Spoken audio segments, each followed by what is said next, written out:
बूढ़ा हो गया वो बाप, शरीर सूख गया। बुढ़ापा क्या है? जंग लगा लोहा।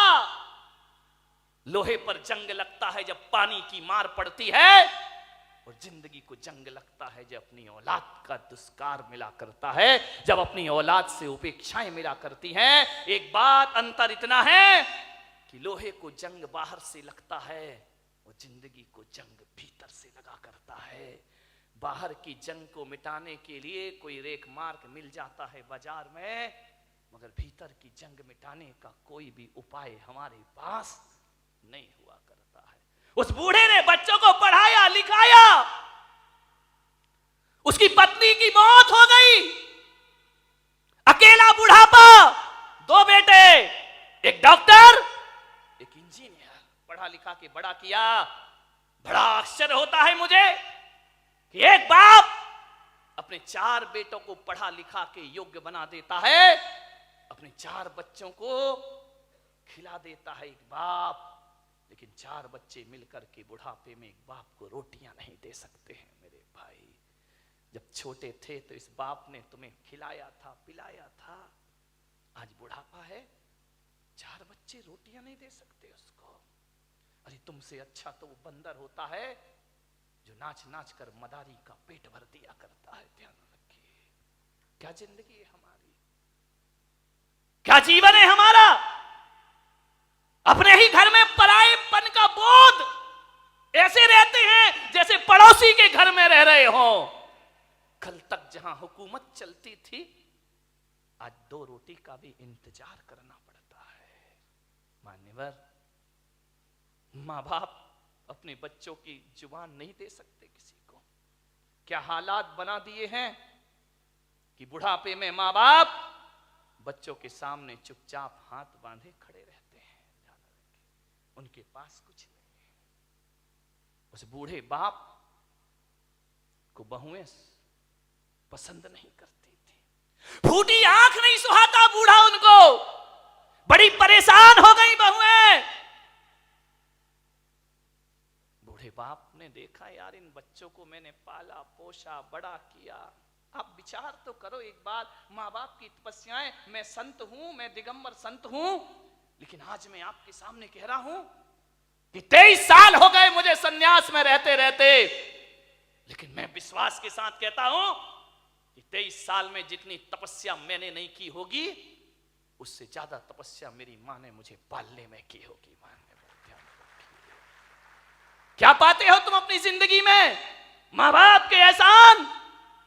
बड़ा आश्चर्य होता है कि जिस मां ने 9 महीने तुम्हें कोख में रखा, बुढ़ापे में उसको कमरे में नहीं रख सकते हो तुम। ध्यान रखिए, जिस मां ने आंचल का दूध पिलाया, उस मां को मटके का पानी नहीं पिला सकते हो। जिस मां ने, विचार करिए, आज जो तुम बोल रहे हो, अरे बेकार है वो औलाद जो अपने बाप को चुप कहती हो। ध्यान रखिए, कैसी औलाद है। मां बाप कुछ बोलते हैं तो बच्चा कहता है आप चुप रहिए।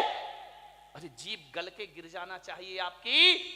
मां बाप को कहते हो चुप रहिए। जिसने बोलना सिखाया, जब तुम पैदा हुए थे तुम्हें तो बोलना भी नहीं आता था। बताइए सबसे पहले बोलना किसने सिखाया था? इस मां बाप ने। और इसी दिन के लिए सिखाया था कि जब तू बोलना सीख जाए तो हमें कहना कि तुम चुप रहो। ध्यान रखिए मान्यवर, मां बाप के एहसानों से मुक्त नहीं हो सकते कभी।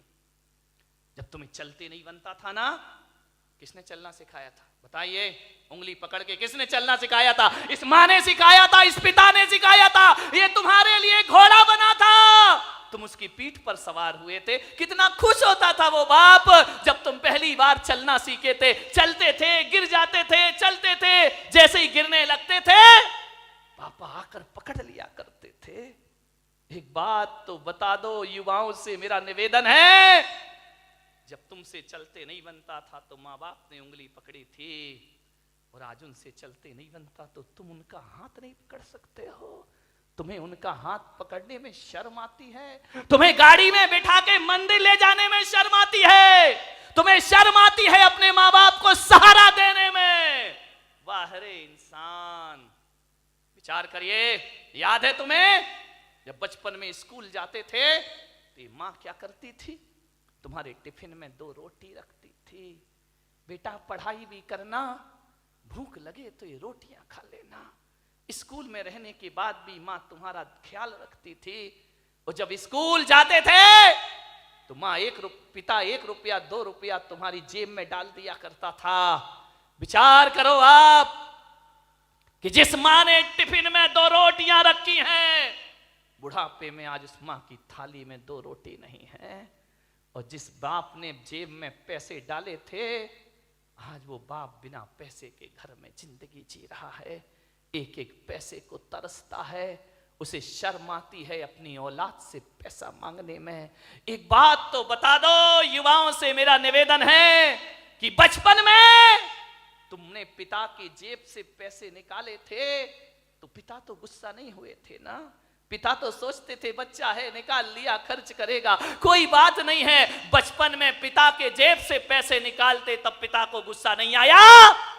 और आज बुढ़ापे में बाप यदि तुम्हारी जेब से पैसा निकाले तो तुम्हें गुस्सा क्यों आता है? मैं आपसे पूछना चाहता हूं, युवाओं से मेरा प्रश्न है, आज आपको गुस्सा क्यों आता है? आज पिता को इजाजत क्यों लेना पड़ती है? एक बात आपसे निवेदन करने जा रहा हूं, मान्यवर, जब तुम छोटे थे ना, ये वही बाप है, तुम्हारे घर में एक चिड़िया आती थी। तुम बचपन में छोटे में पूछते थे पापा ये क्या है? पापा कहते थे बेटा चिड़िया है। फिर थोड़ी देर बाद चिड़िया आती थी, पापा ये क्या है? बेटा ये चिड़िया है। फिर चिड़िया आई, पापा ये क्या है? तुमने 10 बार पूछा, बाप ने 10 बार बताया बेटा ये चिड़िया है। पापा को गुस्सा नहीं आया ना? और जब बुढ़ापे में एक बाप किसी बात को 2 बार पूछ लेता है तो आप कहते हो तुम्हें एक बार का समझ में नहीं आता है, बार बार पूछते रहते हो। कितनी बार समझाऊं तुमको? बताओ, तुमने 10 बार पूछा तो पापा ने गुस्सा नहीं किया, आज पापा ने 2 बार पूछ लिया तो तुमको गुस्सा आ गया। तुम कहते हो कि माँ बाप जिद करते हैं, बुढ़ापे में परेशान करते हैं। तुमने भी बहुत जिद की थी जब तुम अपने माँ बाप के साथ बाजार गए थे, खिलौने के लिए मचल गए थे, पापा यही खिलौना लूंगा, पापा के पास पैसे नहीं थे, पापा मुझे यही वाला चाहिए। सोचिए, आप विचार करिए, बाप के पास कुछ नहीं था, तुमने डिमांड की, तुमने जिद की, तुम भी तो सड़क पर मचल गए थे, बाजार में रोने लगे थे, तब पापा को गुस्सा नहीं आया। और आज माँ बाप थोड़ी सी जिद कर ले, तुमको गुस्सा आ जाता है। किस काम की जिंदगी है ये तुम्हारी? मान्यवर, विचार करिए, तुमने कितना परेशान किया है माँ बाप को। उस परेशानी का यदि 1% भी चुका सको तो माँ बाप खुशी से अपनी जिंदगी जी लेंगे। मेरे भाई, मैं आपसे निवेदन करता हूं, माँ बाप का सम्मान ना कर सको कोई बात नहीं है, ज्यादा उनका मान प्रतिष्ठा ना दे सको कोई बात नहीं, लेकिन मेरा आपसे आज एक निवेदन है, इज्जत ना दे सको कोई बात नहीं, मगर ऐसा तो करो कि माँ बाप इज्जत से उस घर में रह सके। ध्यान रखें, इतना तो कर सकते हो ना कि सम्मान की जिंदगी जी सके। वो क्या करते हम माँ बाप के लिए? स्वामी विवेकानंद बहुत बड़े संत हुए, अमेरिका गए, उन्होंने अपना भाषण दिया, प्रवचन दिया, मां पर बहुत अच्छा बोलते थे। वो कहते थे मां से अच्छा कुछ नहीं होता, मां से बड़ा कोई धर्म नहीं होता है, पिता से बड़ा कोई धर्म नहीं होता, कोई कर्तव्य नहीं होता हमारा। विवेकानंद से किसी जिज्ञासु ने पूछ लिया, आप मां की इतनी महिमा गाते हैं, मां में ऐसा क्या है? धरती पर आए हैं तो मां तो मिलेगी मिलेगी, इसमें कौन सा एहसान? और हर माँ बाप पाल पोस के बड़ा करते हैं, कोई बड़ा काम नहीं कर दिया उन्होंने। धरती पर आओगे तो माँ बाप तो मिलेंगे ही मिलेंगे। विवेकानंद ने कहा, ये प्रश्न कोई भारत का आदमी पूछ रहा है कि मां में ऐसा क्या है? स्वामी विवेकानंद ने उसे बुलाया कि इधर आओ। वो एक साफा बांधते थे, उन्होंने अपनी पगड़ी खोली, बोले इसे पकड़ो।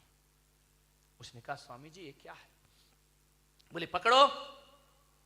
उसने पकड़ा, और स्वामी विवेकानंद ने कहा कि जाओ मेरी सभागृह के बाहर 1 किलो का पत्थर पड़ा है, उसे उठा के लाओ। बोले स्वामी जी मुझे प्रश्न का उत्तर चाहिए। ये पत्थर अत्थर में से नहीं उठेगा। बोले देख, माँ बाप के संदेह में उठा हुआ प्रश्न किसी पत्थर से कम नहीं हुआ करता है।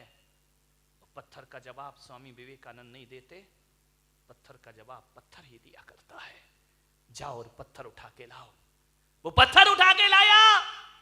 स्वामी जी ने कहा अपने पेट में बांध, और बांध करके पूरे नगर के 3 चक्कर लगा के आ। बोले ऐसा नहीं हो सकता। बोले क्यों नहीं हो सकता है? बोले मुझे उत्तर चाहिए। बोले उत्तर मैं नहीं दूंगा, उत्तर पत्थर देगा।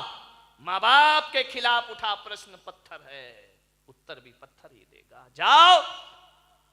उसने बांधा पूरे परिक्रमा। बोले थोड़ी देर बांधा फिर छोड़ दिया। बोले मेरे से नहीं होगा ये। बोले क्यों?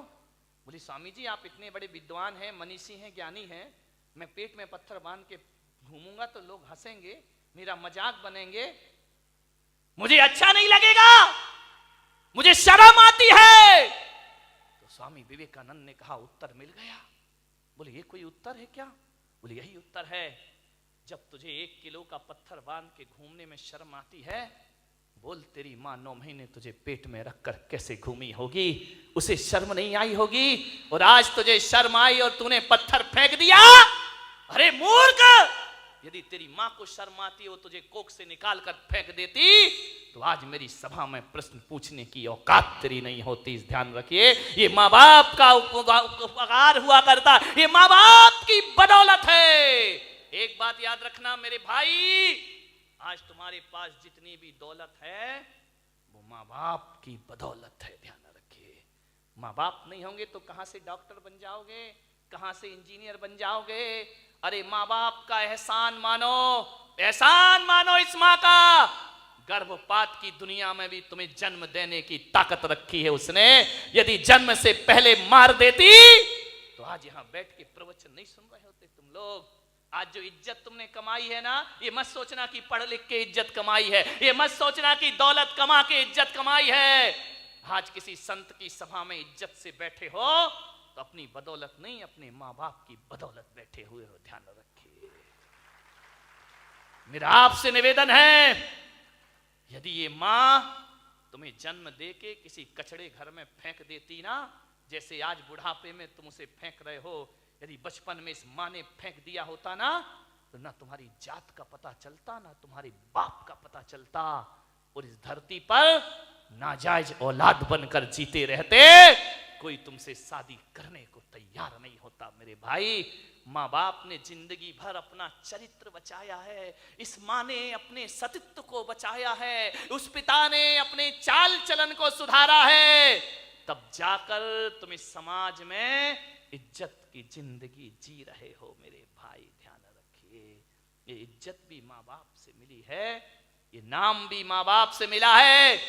और तुम्हें डॉक्टर बनाने से पहले तुम्हें डॉक्टर बनाने का सपना माँ बाप ने देखा था, तुमने बाद में, तुम्हें तो अकल भी नहीं थी, तुम्हें तो समझ भी नहीं थी कि इंजीनियर क्या होता है, डॉक्टर क्या होता है। माँ बाप तुम्हें बनाते हैं। आज तुम जहां भी हो, संतों की बदौलत, भगवान की बदौलत हो या ना हो, माँ बाप की बदौलत आज तुम जहां पर भी हो। ध्यान रखिए, माँ बाप का हाथ है इसमें।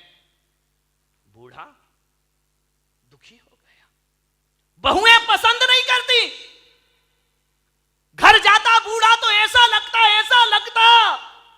जैसे किसी जेल में प्रवेश कर रहा हो। पत्नी भी नहीं, फोटो लगी है पत्नी की, लेटा हुआ है पलंग पर, कभी पत्नी को देखता है, कभी अपने आप को देखता है। रात कटती है करवट में, पता नहीं चलता कितनी लंबी रात है। यूं तो अमावस 15 दिन में एक बार आती है, लेकिन उस बूढ़े की जिंदगी में तो अमावस ही अमावस थी, पूर्णिमा तो कभी आ ही नहीं पाई। सुबह ताने भरे शब्दों से नाश्ता मिलता, उलाहना दे करके 2 रोटी मिलती। करते क्या हो तुम यहां बैठे बैठे? कुछ नहीं बोला बूढ़ा। ठीक है, जाए भी तो जाए कहां? बड़ा दुखी था। मर भी नहीं सकता, मौत भी नहीं आती, जी भी नहीं सकता, जीने जैसा कुछ बचा भी नहीं है। बहुत दुखी वह बूढ़ा। थोड़ा बहुत टहलाता, यार दोस्तों में बैठता, शरीर में ताकत नहीं, कुछ कमाए, कुछ मेहनत करे, फिर घर लौट आता। और घर लौटता तो ऐसा लगता कि किस दरिंदगी की जिंदगी में मैं वापस लौट आया हूं। कोई ढंग से बात नहीं करता, बेटे के पास टाइम नहीं, वो क्लिनिक से आता, वो साइड से आता नहाता धोता, टीवी के सामने बैठ जा। बूढ़े बाप से कोई कुछ नहीं पूछता। मैं युवाओं से निवेदन करूंगा, बूढ़े माँ बाप को बुढ़ापे में कुछ नहीं चाहिए, कुछ नहीं चाहिए। कोई बूढ़े माँ बाप नहीं कहेंगे अच्छा कमरा दो, अच्छा बंगला दो, गाड़ी दो, मोटर दो, अच्छा खाना दो। कोई माँ बाप नहीं। आपसे निवेदन है, जब कोई बेटा विदेश जाता है ना घूमने के लिए, पढ़ने के लिए, यदि वो पत्नी से पूछता है क्या लेकर आऊं, पत्नी कहती मेरे लिए हार लेकर आना। बच्चे से पूछता बेटा तेरे लिए क्या लेके आऊं, वो कहता है मोबाइल लेके आना। बहन से पूछता है तेरे लिए क्या लेकर आऊं, वो कहती है अच्छे से सूट लेकर के आना। लेकिन जब माँ से पूछता है माँ मैं विदेश जा रहा हूं, बता तेरे लिए क्या लेकर आऊं, तो माँ कहती है मेरे पास सब कुछ है मेरे बच्चे, कुछ लाए या ना लाए, मेरा लाल तू वापिस आ जाए, इससे बड़ा उपहार मेरे लिए दुनिया में कोई दूसरा नहीं। एक माँ है जो केवल तुम्हें चाहती है, तुम्हें बस, बाकी सारे रिश्ते तो तुमसे कुछ चाहते हैं। ध्यान रखिए, तुम्हें चाहने वाला कौन है? मान्यवर, क्या चाहिए एक बूढ़े माँ बाप को? पत्नी डिमांड कर सकती है साड़ी की, आभूषण की, माँ बाप तो नहीं करते। कोई उन्हें अच्छा पहनना नहीं चाहिए, उन्हें अच्छा कपड़ा नहीं चाहिए, उन्हें तो सब जीवन जी लिया है। ध्यान रखना, लड़कों से मेरा निवेदन है, बूढ़े माँ बाप को केवल प्रेम के 2 शब्द चाहिए। रूखी रोटी दे देना, ऑफिस से दुकान से जब भी लौटो 2 मिनट अपने माँ बाप के पास जरूर बैठना, उनका हाल चाल पूछ लेना, समस्या का समाधान कर पाओ या ना कर पाओ 2 शब्द प्यार के बोलना कि पापा जी कोई तकलीफ तो नहीं है ना, कोई कष्ट तो नहीं है ना, आपकी तबीयत ठीक है ना, बस इतना बोल दो। ध्यान रखिए, कुछ नहीं चाहिए माँ बाप को। एक माँ को इतना ही तो सुनना है कि माँ से इतना बोल दे बेटा कि मम्मी तू ठीक है ना। मैं आज आपसे पूछता हूं, एक सच्चा बेटा होगा तो आज जाके घर में माँ बाप से पूछेगा कि माँ बाप, माता पिता जब तुमने मुझे जन्म दिया था क्या सोच के जन्म दिया था? एक बात पूछना प्रश्न अपनी माँ बाप से, क्या सोच के तुमने जन्म दिया था मुझे? आप बताओ पिताजी, जैसा आपने सोचा था मैं उसके अनुसार हूं या नहीं हूं? पूछ लो एक बार अपने माँ बाप से। किन अरमानों से जन्म दे के पाल पोस के बड़ा किया था, मैं आपकी इच्छाओं के अनुरूप जीवन जी रहा हूं या नहीं जी रहा हूं? और माँ बाप यदि कुछ ना बोले तो समझना कि तुम अभी वैसा जीवन नहीं जी रहे हो। और मैं पुलक सागर आपको कहता हूं कि माँ बाप यदि चुप हो जाएं तो कसम खा लेना कि आज से मैं माँ बाप के अनुसार जिंदगी जीने का प्रयास करूंगा। ध्यान रखिए, और जो बेटा ऐसा कर लेगा वो किसी संत से कम नहीं हुआ करता है।